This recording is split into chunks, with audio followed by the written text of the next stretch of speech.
തിരുവനന്തപുരത്തെ RSS പ്രവർത്തകൻ ആനന്ദ് തമ്പിയുടെ മരണമാണ്. അതുമായി ബന്ധപ്പെട്ടുള്ള അന്വേഷണങ്ങൾ അതിനിപ്പോൾ ഏത് തരത്തിലായിരിക്കും?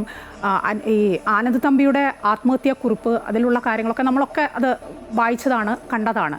അതിൽ പറയുന്ന കുറേ ആളുകളെക്കുറിച്ചൊക്കെ പറയുന്നുണ്ട്. അവരുടെയൊക്കെ മൊഴിയെടുക്കേണ്ടതുണ്ട് അന്വേഷണ ഉദ്യോഗസ്ഥർക്ക്.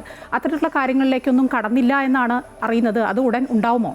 മായ, ഇന്നലെ ഈ സഹോദരി ഭർത്താവിന്റെ മൊഴി ഉൾപ്പെടെ എടുത്തുകൊണ്ടാണ് പോലീസ് ഈ ആനന്ദ് കെ തമ്പിയുടെ ഈ FIR ഉൾപ്പെടെ രജിസ്റ്റർ ചെയ്തിട്ടുള്ളത്. ഈ FIR-ൽ പ്രധാനമായും പറയുന്നത് ഈ സീറ്റ് നിഷേധത്തിന്റെ മനോവിഷമത്തിലാണ് ആനന്ദ് ആത്മഹത്യ ചെയ്തത് എന്നാണ്. അതുകൊണ്ട് തന്നെ ഈ സുഹൃത്തുക്കളുടെ ഉൾപ്പെടെ മൊഴിയെടുക്കാനുള്ള ഒരു ഒരുക്കത്തിലാണ് പോലീസ്. ഏതായാലും അന്വേഷണം കൂടുതൽ സമഗ്രമാക്കാനുള്ള ഒരു നീക്കത്തിൽ തന്നെയാണ് നിലവിൽ പോലീസ് ഉള്ളത്. ഈ പ്രധാനമായും ഈ ആനന്ദ് ഈ മെസ്സേജുകൾ, വാട്സ്ആപ്പ് സന്ദേശങ്ങളും വോയിസ് മെസ്സേജ് ഉൾപ്പെടെ അയച്ചിട്ടുള്ളത് സുഹൃത്തുക്കൾക്കും അതുപോലെ തന്നെ കുറച്ച് മാധ്യമ പ്രവർത്തകർ ഉൾപ്പെടെയുള്ളവർക്കാണ് പ്രധാനമായും അയച്ചിരിക്കുന്നത്. ഇവരുടെ ഉൾപ്പെടെ മൊഴി രേഖപ്പെടുത്താനുള്ള ഒരു നീക്കത്തിലാണ് നിലവിൽ പോലീസ് ഉള്ളത്. അതുകൂടാതെ ഈ ആത്മഹത്യാ കുറിപ്പിൽ പ്രധാനമായും BJPയുടെ കുറച്ച് പ്രവർത്തകരുടെയും നേതാക്കളുടെയും ഒക്കെ പേര് പറയുന്നുണ്ട്. അവരുടെ ഉൾപ്പെടെ മൊഴി രേഖപ്പെടുത്താനുള്ള ഒരു നീക്കവും അന്വേഷണ സംഘം ആരംഭിച്ചിട്ടുണ്ട്. ഈ ജില്ലാ നേതൃത്വത്തിന്റെ ഉൾപ്പെടെ മൊഴി രേഖപ്പെടുത്താനും അവിടെ അന്വേഷണത്തിനും ഏതായാലും അന്വേഷണ സംഘം നിലവിൽ ഒരുങ്ങുകയാണ്. കാരണം ഈ സ്ഥാനാർത്ഥിത്വം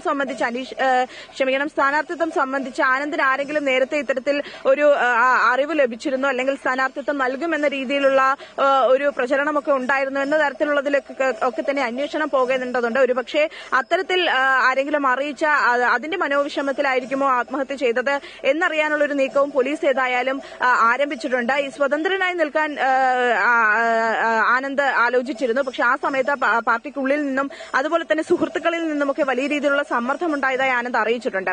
നിലവിൽ ഏതായാലും അത് കേന്ദ്രീകരിച്ചും അന്വേഷണം പുരോഗമിക്കുമെന്ന് തന്നെയാണ് അറിയുന്നത്. അതേസമയം ആനന്ദിന്റെ ഈ മൊബൈൽ ഫോൺ ഏതായാലും ശാസ്ത്രീയ പരിശോധനയ്ക്ക് വിധേയമാക്കും. അതിൽ നിന്നും കൂടുതൽ തെളിവുകൾ, കേസിനെ സംബന്ധിക്കുന്ന കൂടുതൽ തെളിവുകൾ ലഭ്യമാകുമോ എന്നതിലുള്ള ഒരു അന്വേഷണവും പോലീസിന്റെ ഭാഗത്തു നിന്നും നിലവിൽ ആരംഭിച്ചിട്ടുണ്ട്.